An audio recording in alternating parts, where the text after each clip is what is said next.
Now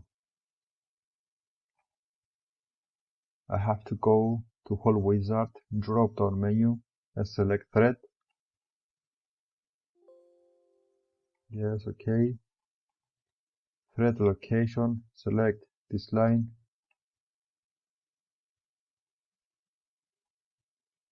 In this box here, select the surface.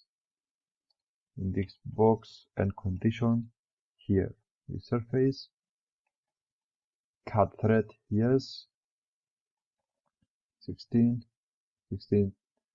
times 2.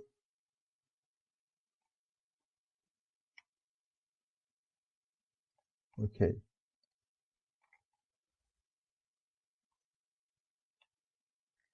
Right, and go here, select the surface, sketch,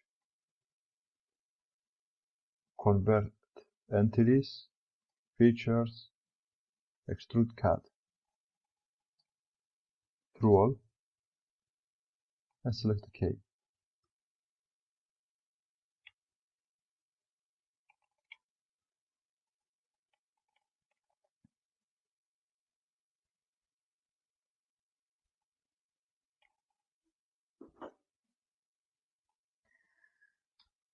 Right.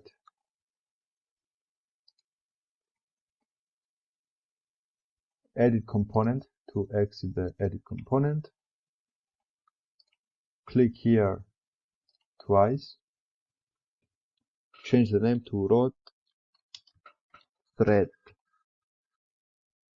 enter, rebuild,